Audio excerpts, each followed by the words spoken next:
All right, so the Yankees play the Giants this afternoon, 1:35.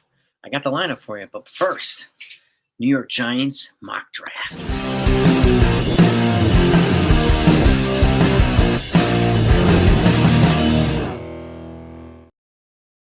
What's going on, everybody? Hope you're doing well. Happy Sunday. So the Yankees are coming off a big win, right? An important win against San Francisco Giants. They're positioned to win the series today. Hopefully they will against a very, very good Giants team. I'm going to get to that lineup, okay? But I want to go over my 2025 mock draft for the New York Giants. 7 rounds. They have 8 picks altogether.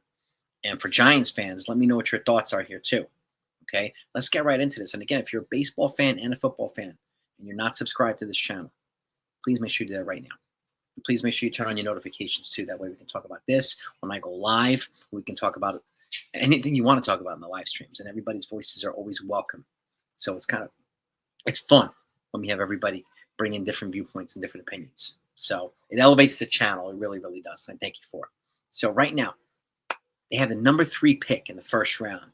Right off the bat, I got the Giants going for my man Travis Hunter, University of Colorado, the double player, wide receiver / cornerback. Probably one of the best athletes in the whole entire draft class, and probably the most exciting player, University of Colorado. It's going to add something to the defensive side and the offensive side to this team. They brought in Russell Wilson. They've added some other free agents, right? They've also added Jameis Winston. So I want to give these guys as many weapons as possible to either throw to, but on the other end, if you have somebody like this who's a two-way player, which is rare in the NFL, that can solidify the defensive backfield too when they need that, Travis Hunter's your guy. So he's my pick at number 3, right, for the Giants right out the gate. My second pick, 34 overall in the second round. This is Maxwell Hairston. He's a cornerback from University of Kentucky. And again, you want to complement Travis Hunter, you get another corner from the defensive backfield to do that as well. So right at the gate, 2 guys, 2 speedy athletes. He's a speedster too at the University of Kentucky. So number 34 overall is my guy, Maxwell Hairston. Now, they have 2 picks in the third round. The first one is number 65 overall. I'm going Ozzie Trapilo. He's an offensive lineman from Boston College. Big boy. Want to protect Russell Wilson, right, as much as possible and beef up that offensive line as more than we can, as much as we can, okay, to give him the ability to hand off to the running backs, to throw to the wide receivers, to throw to the tight ends. And Ozzie Trapilo is going to be one of the guys that's going to help do that. Now, the second pick in this round is Barrett Carter. He's a linebacker from Clemson University, another SEC player, okay, to solidify this Giants defense, which needs to continue to beef up, okay? But if you're adding him, another corner, and Travis Hunter, you kind of have the makings of a nice little defensive foundation there. So he's my number 99 overall pick in the third round. Now, next up is only 6 picks later, the fourth round, pick 105. Okay, this is Kyle Williams, the wide receiver from Washington State University. Another weapon here. So we have a wide receiver to complement the wide receiver in Travis Hunter. We have a cornerback to complement the cornerback in Travis Hunter. So kind of doubling up on both positions here, which I think is a good idea for the Giants to do. And he's number 105 overall for me in the fourth round.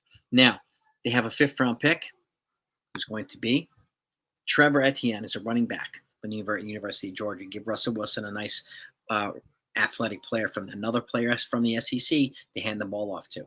Okay, and with a beefed up offensive line, it should create some openings for a running back like this to kind of do his thing.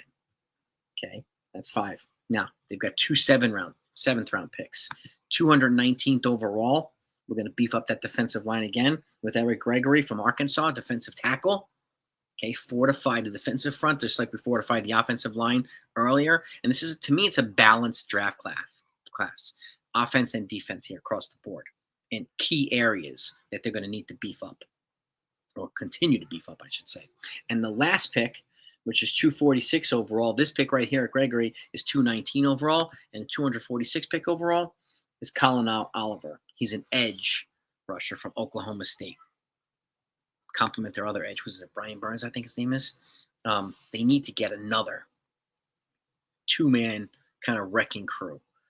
This draft to me creates a two-man wrecking crew in cornerback, two-man wrecking crew in wide receiver, and if we can get two-man wrecking crew in edge, we kind of have these weapons all across the board to attack the quarterback and to protect our own quarterback. So that's my New York Giants mock draft right there. All 7 rounds, all 8 picks. You let me know what your thoughts are, okay? If you have any other ones in mind as well.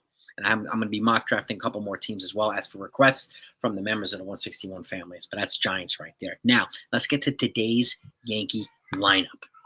Right out the gate, okay? Now, my man Carlos Rodon is going to be on the mound, by the way. But before we get there, okay, the lineup, we got Ben Rice leading off at the DH spot. He's riding a hot bat right now. And again, he is really making me forget about Juan Soto right now. So, as a nice complimentary left-handed bat to Aaron Judge. Aaron Judge is batting second in right field. Cody Bellinger off a nice game yesterday too. Batting third in center field. Paul Goldschmidt's cleaning up at first base. And you got Jazz Chisholm batting fifth at second base. We need him to kind of come around. Anthony Volpe's batting sixth at shortstop. Jason Dominguez batting seventh in left field. JC Escar is back in there at the dish, giving Austin Wells a day off, batting eighth. And Oswaldo Cabrera is batting ninth at third base. And on the mound, Carlos Rodon. Who's he facing? I think it's Logan Webb, pesky pitcher. And again, this is a good series to really test the Yankees, okay? And I think the Yankees can win this series today 2-1, and I hope they do. I think if they can win this series 2-1. I think they can win the Royal Series, which is coming up next, 2-1. Well, it's not going to be a picnic, no doubt about it. Okay, so but it looks like the weather might be a little bit more favorable to play baseball today. You know, we basically survived yesterday, whereas the day before that was an absolute nightmare.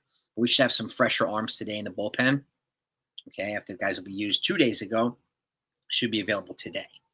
So, but then if Carlos Rodon can give us a little bit of length, that would be good too. The last performance in Detroit was, to be forgotten. But that's just the weather was not good for that entire series. It was very, very cold, and he was in short sleeves, which is absolute insanity to me. But that's the lineup. Give me your thoughts. And I think it's a good idea that they're sitting, Austin Wells once a week or something like that to give JC an opportunity, right? And then it's decent that they're alternating right now, Oswaldo Cabrera and Oswald Peraza. Try to utilize these guys as much as possible, okay? And the one glaring omission to these guys is Pablo Reyes, which I think is going to be expendable once probably Clark Schmidt comes back or one of these other guys comes back, okay? And keep in mind, too, when he was outperforming these guys in spring training, he was playing regularly, starting. He's essentially getting garbage time now. So, and not really an ideal situation for him, obviously. So, if you option him out when Clark Schmidt comes back, let him kind of play regularly in AAA, it's probably a good idea. So, but that's just my 2 cents on that one. So, I'll kind of continue to let him progress so we can see what we actually have. That way, if he's valuable enough to bring back up here at some point, or he's valuable enough to package in a trade, you can get some value from one way or the other. Okay, but that's just my take on that. Let me know what your thoughts are, gang. Have a great weekend. Hopefully, we'll be celebrating a win after today's game. Let's go, Yankees.